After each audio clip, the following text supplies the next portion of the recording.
Hello there, it's me Unstable Voltage, and welcome to a new series of Stellaris, or to be more specific, Stellaris Federations. We have the latest DLC expansion for Stellaris here. First of all, a big apology that I have been pretty absent from YouTube for the last couple of months. Been some very busy times. I'm hoping to get back into doing this more regularly, but I didn't just want to keep playing the same games, and I hadn't really had any new games that really took my interest. There weren't really any DLCs or expansions coming out for the games that I did play and like. So I am hoping to introduce some more games to the channel, probably still going to be strategy-based games, but also dive back into some of my old favourites now that they have new content. And the first of this is Stellaris with the Federations DLC. So Federations, basically like the name says, really expands the Federations mechanic, which did previously exist in Stellaris. You were able to form Federations, but it was kind of a minor, almost like a half-assed thing. Now, a lot of the mechanics in Federations are very much lifted from Crusader Kings 2. If you're familiar with Crusader Kings 2 and you start looking into the Federations mechanics in Stellaris, you're going to go, yep, I've seen that before. We've got some nice new soundtracks, some nice music added to Stellaris Federations. It's very rousing, but I do like it, but it sounds like it'd be more at home with Hearts of Iron rather than Stellaris. And I'm actually killing two birds with one stone here, because I didn't cover the last DLC for Stellaris, which was the Lithoids Species pack. Which I did dabble around with and play a little bit, but I never did any videos for that, so I'll be covering that here. So let's go straight in and start a new game, and as you can see, I already have here the Ferbonite Assembly. These are my my lithoid species. Now, lithoids are basically rock people, and the main difference with them is that they don't actually consume food. They actually use minerals as their food. This isn't something that is completely new to games of this genre. We've seen this before. I can't remember the name of the species, but in Endless Legend, there was a species that consumed dust instead of consuming food and things like that. So it's just a bit of a different way to play. I've just very quickly hit edit so we can go through and see everything that we've got here. This also gives you a good sort of chance to see the different lithoid options for the leaders. So there's quite a good range of different ones you can select there. So I've gone through, named all the species. I haven't bothered naming anything manually. This is all just literally clicking the randomize button until I got something that was half pronounceable.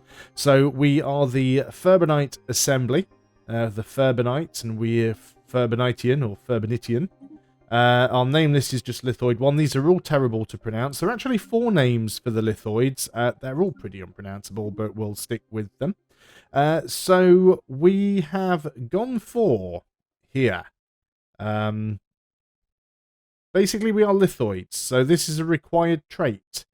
Being a Lithoid means we consume minerals instead of food, as I stated before. Now, our population growth speed is already pretty slow because of that. We're minus 25% pop growth.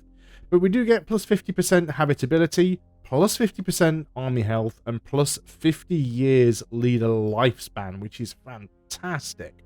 So these are the traits that I've picked. So first of all, I picked up Industrious to give us an extra 15% minerals from jobs. As we consume minerals, we're going to need them as both food and for construction. So I thought Industrious was a good way to go. I picked up Sedentary so that we get even more reduced population growth, although this is from immigration, so it's not too bad, and our resettlement cost is a little bit higher. We're also Solitary, which gives us an extra 10% housing usage, but we then use those negative traits to pick up some positives. So we've got Strong, which gives us even more army damage, and Worker Pop resource output. That's more what I wanted the Strong for, because that means we can get more minerals from our workers. And we've also got Enduring that gives us another 20 years onto our leader lifespan, and I think that could be quite useful later on, and I'll explain why when we get there. So those are the traits that we've picked up. I've decided to go for a sort of dry, arid world as our home world. It doesn't matter so much now. Paradox have done a much better job of making sure there's a relatively well distributed number of the different planet types. It used to be that if you picked sort of a continental world, you had more chance of finding something that was suitable, but it doesn't really matter now. So this is more flavor than anything. So I decided rock people would go for an arid world. We've picked the Lithoid city backdrop, of course. Now, this is something that is new. We have these origin stories. This is something that has been added in Federations. Now, I don't want to go around clicking on these too much because I might end up changing other things, but you've got these various different origins that you can pick for your species that will give you different effects at the start of the game and throughout.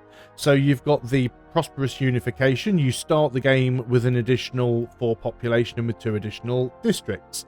You've got the mechanists, where you start the game with 8 population that are robots, and you have the technology and infrastructure to build more, and robots are cheaper to upkeep. But you cannot have this if you are a materialist in any way, and not if you are a Gestalt consciousness. We've got syncretic evolution, where you start with 12 pops at the beginning, but they are of another subservient species, so basically you have slaves. You've got life seeded, where you start on a Gaia world with a size of 25 with some rare planetary features. However, your habitability is then set to Gaia world preference, making other types of planets less desirable. You've got post-apocalyptic, which is pretty similar, except your capital is a tomb world, and you get the survivor trait, which gives you plus 70% tomb world habitability and an extra 10 years to your leader lifespan. Quite useful because tomb worlds, for the most part, aren't really habitable, so it does give you options that your neighbours might not have, so you're not necessarily competing for planets there. Remnants, where you start with a relic world. Shattered Ring, where you actually start with a partially destroyed ring world as your home world. And then you've got Void Dwellers, where you start with 3 orbital habitats. There is the Scion, where you actually start as a vassal of a fallen empire. That might be an interesting one to do. Galactic Doorstep, where you start with a dormant gateway in your home system. There's the Tree of Life, where basically you have this tree present on your planets that gives you bonuses or penalties if it's not around. Colony ships are more expensive, but you do get a new sapling when you start a new planet. On the Shoulders of Giants, you actually start with an archaeological site related to a mysterious benefactor in your home system. Calamitous Birth, you start with a massive crater deposit in your home world that does give you additional total districts and mining districts. And you're able to build meteorite colony ships which travel at great speed but damage their target planets. That's quite cool. Resource Consolidation, so you start with the machine world as your home world. We have the Hegemon. You start as the leader of a hegemony or hegemony. Never sure how that one is pronounced. You start with the Federation tradition unlocked. There's Doomsday. Now this actually has a warning that this is a challenging origin. Your homeworld will explode within 35 to 45 years after the game starts. Valuable resources from the Doom planet's mantle boost production on the surface. No guaranteed habitable worlds will spawn near your home system. Holy crap. And then you've got Lost Colony, where an advanced empire of this species is spawned somewhere else in the galaxy. But the one I didn't mention is the one we've picked, which is Common Ground.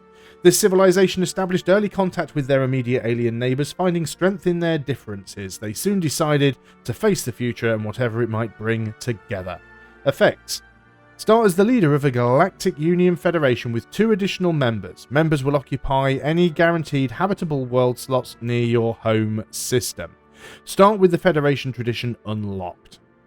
So that does give us the downside that we will have neighbours that have already sort of nicked some close by planets, but hopefully they are going to remain friendly, so we won't have to worry about going to war with them early on. So now that we've gone through those, government and ethics, I've decided, you know, we're part of the Federation, we should be peaceful, and we should like our neighbours. So we're a fanatic xenophile, and we are pacifist. We've also picked up democratic, nice and boring, but there we go. We've got agrarian ideal, which basically means that we gain some extra housing from generators, mining and agricultural districts. We don't really need agricultural districts because we're not going to have farmers, so that might not be that useful in some respects. However, remember, even though the lithoids don't consume food, it is possible that we might have immigrants living on the world that do consume food. So it's not a bad thing. And we've also got mining guilds, which give us extra minerals from miners, which again is useful because we use them as food. Advisor voice, there is a lithoid one. Fields, rocks, mountainsides, lend me your ears. So that's the one we're going for there. We've got our empire name again, all random. We've got our flag, ship appearance, lithoids have their own, and we've got our ruler. And that is basically it. So with all of that done, let us go in and pick a new game. We will do it on large. I'm going to leave all of these settings as default. I don't see any reason to mess around with any of these, so let's just go and jump in. Very aware that we're already at the 10-minute mark, but I think at the start of a new campaign, particularly if we're using a new race and there are new options that are added, because those origins are a pretty major deal for the federations. Apart from that, I'm going in blind. I mean, I've seen a little bit of this, but I haven't actually played with federations yet, so we'll go ahead and see what we've got going on, basically. So the first thing that I notice here, which is something that I've never seen before, is we have this thing going down here. Federation is losing XP. We're losing Federation XP. So this is part of this is the Federation interface up here. I'm assuming there's probably an easy way to get to it from somewhere. Have they added it to this bar? Government demographics. Where do we get to federations from then? Planets and sectors expansion policy. Is it under policies? No. Am I just missing it somewhere? That wouldn't surprise me at all. Factions, species, leaders. Oh, well, Alpha. Is it just here? Federation. Yeah, there we go. So we are the coalition of sapient nations. We are a galactic union.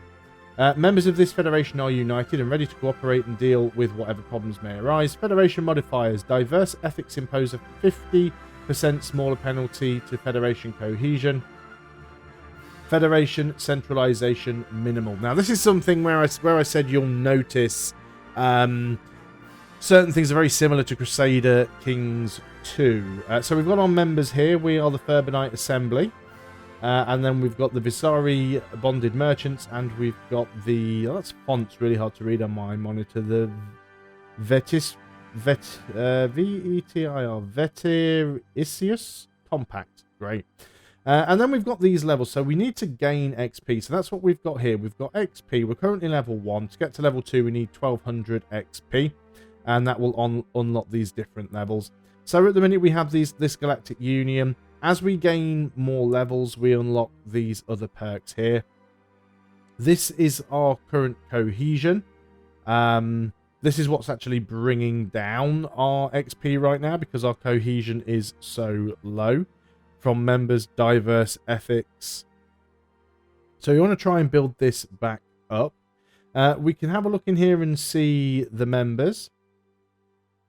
So, opposing ethics, these are kind of the problems we've got here because we've got egalitarian on these guys and we've got authoritarian on these guys. So, these different ethics are causing a bit of a problem here. And then we've got fleets. Fleets are going to work a little bit differently to the way they did before. And then we've got laws. And if you're familiar with Crusader Kings 2, this is going to look very, very familiar. So there are certain things that we can change. For example, we could go and change the fleet contribution. So this federation has no collaborative military effort. If we set it to low, then members transfer 10% of their naval cap to the federation. If we set it to medium, then it would be a 20% of their naval cap, and high would be 30% of their naval cap. However, these low, medium, and high settings are locked between the low, medium, and high centralization levels. And this is very much what comes in from Crusader Kings 2 with its laws. Now, the laws in Crusader Kings 2 are mostly locked behind research, so you have to get to particular levels of tech before you can change your centralization. And certain laws are also behind that as well. But here it's behind this sort of XP system that we have. So there's quite a lot of different things here. you know, whether war requires a unanimous vote, a majority vote, or the president decides. I mean, if you actually got the Federation up high enough, you could set all of these things so you were basically a dictatorship. So you can decide who goes to war, whether you can kick members or invite members. So that's going to be quite an interesting thing. Now, we've also got this ability to assign an envoy. So in Federation, sending an envoy to coordinate matters with our Federation will improve Federation cohesion. Well, I think this is what we need to do here. So we've got these guys, we've got these envoys. So let's go ahead. Oh, do we just need to pick one? So let's pick the younger one, and we will click accept. You're representing our interests in the coalition. Can we get another one? Or are these just people that we've got who are free? Are we taking people from our leadership pool here? I don't think so. Anyway, let us continue on, and we'll cross some more bridges when we come to it. So first of all, let's get our research going. Might as well get that 20% boost as early on as possible. Population growth speed is definitely worth having for us. And yes, let's actually get the... Yeah, let's just go for the engineering boost. The earlier we get those, the better it works out for us. Now, we already have some building slots available on the capital. Now, what could we put in here? Nothing at the moment because we're a little bit short of the old cash. We definitely want to get ourselves another ship. Another science ship, at least. So let's go ahead and grab ourselves a science ship. And let's unpause the game. So we've got our current science ship. You are going to go... So here we are. We can see our neighbours either side of us.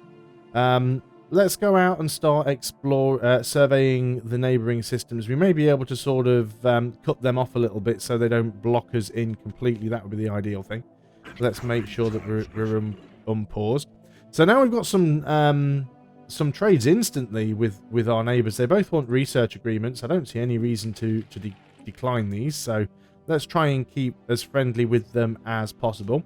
We should also use our construction ship to go and get those remaining energy credits that are here. So let's go ahead and build mining stations for 100 minerals. And yeah, as soon as we get that other science ship, we'll go out and start surveying this system as well. I don't think we need to bother getting a colony ship just yet, but we are probably going to need one pretty quickly.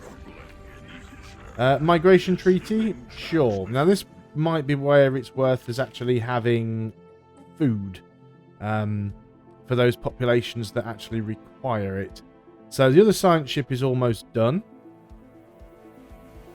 And there it is. We have another science ship. So let's just go ahead and assign a new leader here. We'll recruit a new scientist. Research speed, leader lifespan. We're a little bit short of energy credits at the moment, so we can't actually get one. So we'll just wait until we've got 200 credits. And yeah, then we'll get that done. So you're going to go out there. Hopefully we're not going to run into anything too nasty. And hopefully we'll have some half-decent planets. These guys are already finding potentially habitable worlds, doing better than I am. At least we're making energy credits at a reasonably respectable rate. Yeah, research agreements, that's fine. Bioreactor. So this is actually cool. I think this is something new that they added. I didn't see this before. So this actually requires food and produces energy. That's quite useful. So if you're actually on a planet that is producing food and you have a massive food surplus, you can turn that food into energy. That is actually something that's quite useful. Don't think we have a need for that just yet. But it's certainly something to remember exists. I do quite like the sound of that. So our construction ship is finished. I could get him to go and build that engineering research station. It might be worth it. I don't know. It is going to cost us some minerals. Let's just go and get it done. It's the only thing we can really build right now. I know we were saving up to get another building on the capital planet, but we don't need to do that. We're not in a desperate rush to get that done. At the start of the next month, ping. There we go. We can now afford to hire a new scientist. So let's go and get the one that has the better lifespan. And then this science ship can come over here and start surveying this system. We will want to build our fleet up a little bit as well. Now, it still says we're losing XP. Not as much now. We're only losing 8 points. It's actually going up. Yeah, it's actually going up now. Monthly cohesion impact, positive 2.45. Envoys assigned. Yeah, so that envoy is actually giving us +3. So that's making a big difference there. So, obviously need to assign an envoy straight on. I believe Empire's Sprawl has been reworked as well. I can't remember exactly how. Yeah, so you can have 4 envoys. 1 out of 4 envoys have assignments. Envoys can be sent to other empires for diplomatic tasks, to represent you at the galactic community or to maintain your federation. Certain civics, buildings, and federation perks and building an interstellar assembly can give you additional envoys. So currently then, we have a lot of envoys that are just sat around doing squat. So we could assign some more, possibly. So if I go ahead and do that, can we assign both of you to the same thing? Yeah, so it looks like we've now got 2 envoys assigned here. Now, they don't stack. It only gives us +4, not +6. But still, it's better than nothing. Now, I could just go ahead and assign them all there, but I'd rather sort of hang on and find out what are the uses they have. Because it does say that they can be sent on diplomatic tasks. I wonder if that's if you want to like get friendly with somebody. Improve relations. Yes, so you can send an envoy with somebody now to improve relations. They've also updated this, the AI attitude towards you, whether they're terrible, tense, neutral, positive. We can research that, it's fairly quick. Positive or excellent, and these are required for certain things. So we've got excellent relations. We currently have positive relations. Last month it was changed by +3. With that trend, we will have excellent relations in 107 months. And they're currently friendly, and it's going up. So that's quite useful. And I'm sure if we went ahead and... well, let's just do it. Let's go ahead and just send an envoy to both of these guys and just see what difference that makes. Obviously, you can't move these envoys around too quickly, but it can be useful for us. So there's probably somewhere in here where it says how much it's going up by or why it's going up. Common ground, trust, federation, improve relations, +2 per month. Yeah, so that will make it climb. No real planets here that we can get. That's a bit of a shame. We're getting a decent amount of minerals now, so let's go ahead and consider building something here. I mean, we could just go ahead and start grabbing things that give us more minerals. Having alloys is always good, though, because you do need them for ships. Let's go ahead and get another alloy foundry in there. So excellent, we are on our way towards doing stuff. We will want to build this up. Now, we don't know who any of our neighbours are, so there's no real point in building a specific ship at the moment.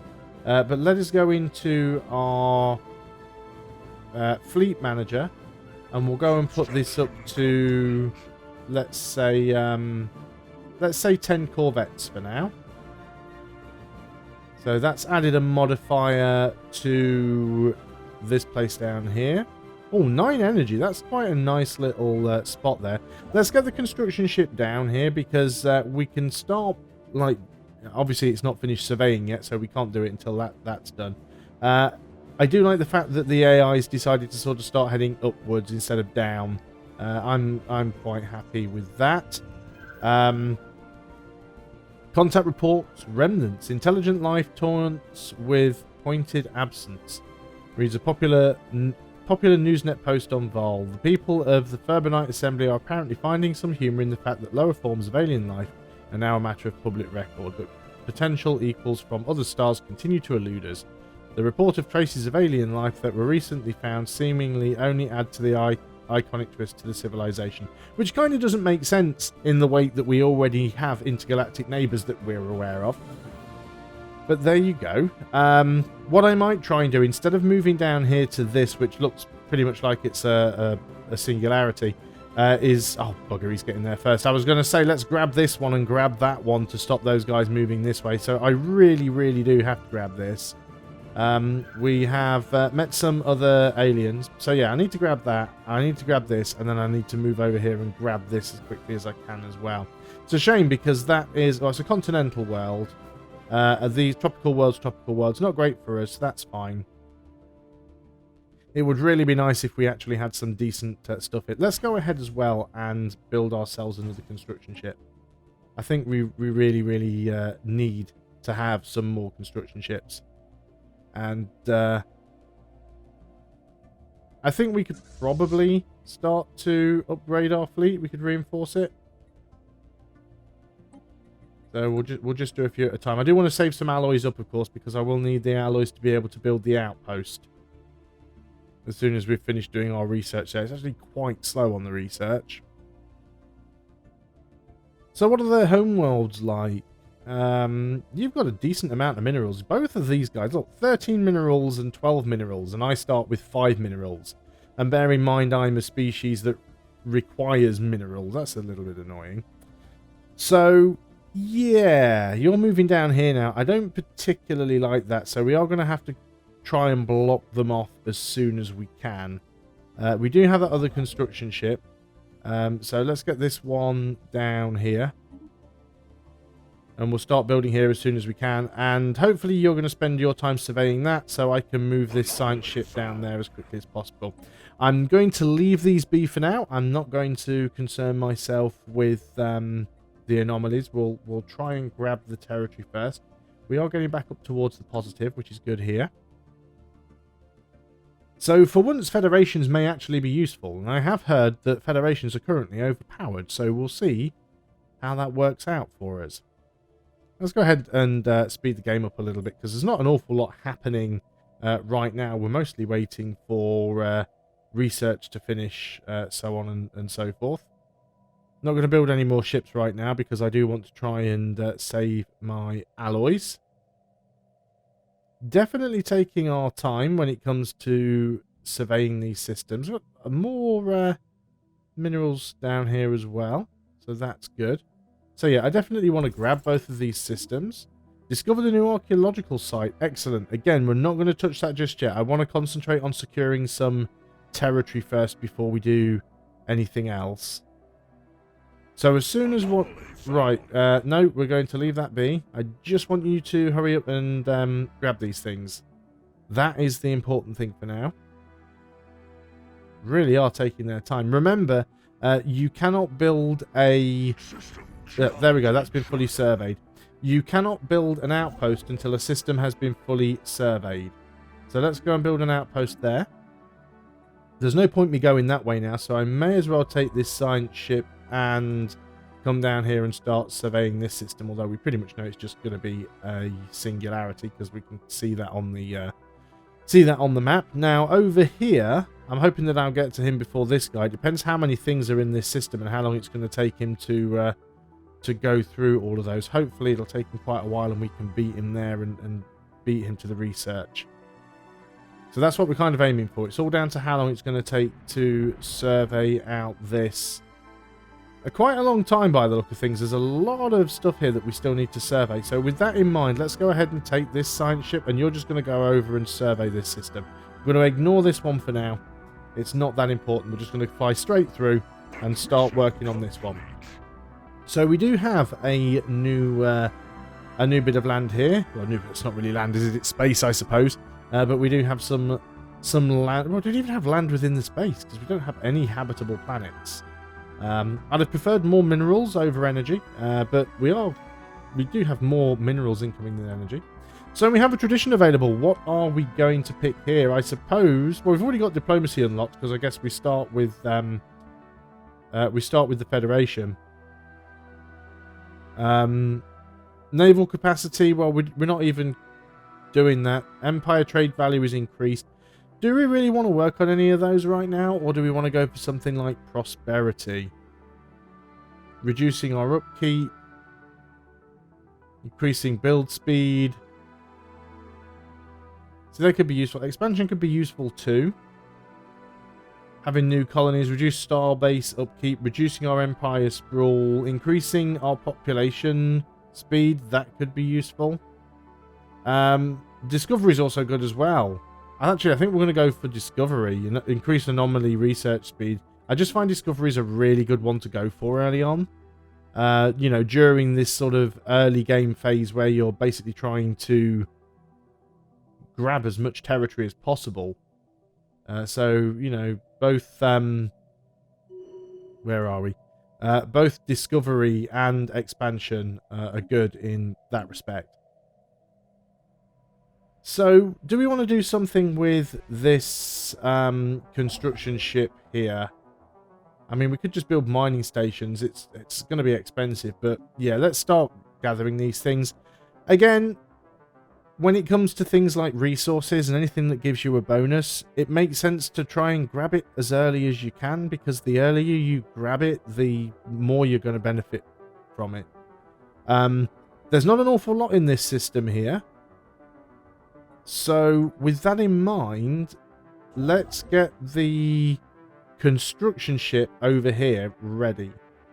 It's not ideal because it's not connected to our space, which means if we grab this before this, it will be more expensive, but at least we can block these guys off.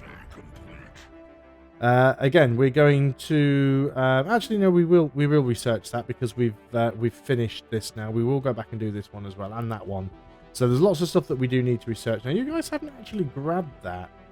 Now, it is potentially habitable, that planet. It is a continental world, which is not uninhabitable for us.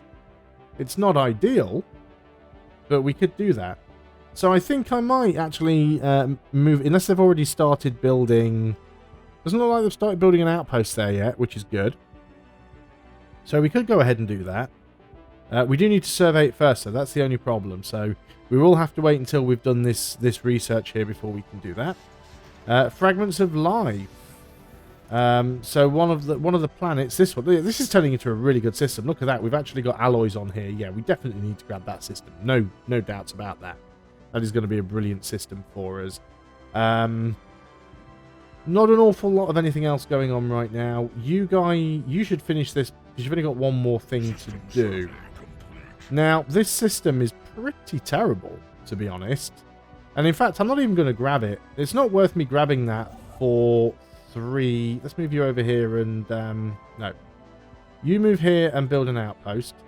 And science ship, you move there and survey system. It's not worth me grabbing this for 3 science. And I'm probably not going to beat them to this place. There's a lot of stuff here, actually. A couple of gas giants. Are there any habitable worlds? Barren world, barren world, barren, barren, barren, frozen, frozen. What's this one over here? Barren. Yep, so it's not really worth going up there either. That's fine. This one's going to be ours. This is going to be a nice little planet to have control of. Or a nice little system to have control of, I should say. So that'll be quite good for us. So let's go ahead and do that. We'll grab this. We'll build as many mining stations there as we can. That'll probably cost us a fortune because there's quite a few of them there. We'll go up and survey this system. And hopefully we can grab a planet there. I mean, it is 18 slots. It's a continental world, so we can inhabit it. It's not too terrible. We've got a science ship doing nothing. I thought you were researching the anomalies. And we probably want to get another science ship as well, because we also want to be able to start working on the archaeological site. So with that in mind, let's go back into the shipyard and let's spit out another science ship. Speed these things up. Because you can get some really nice things from the... you can get some really nice things from archaeological sites.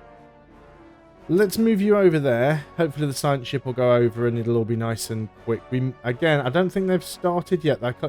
Even though they haven't built an outpost yet, you can tell when they've given the order because you'll see like the ghost of it around the star, and there isn't one, so that's pretty good.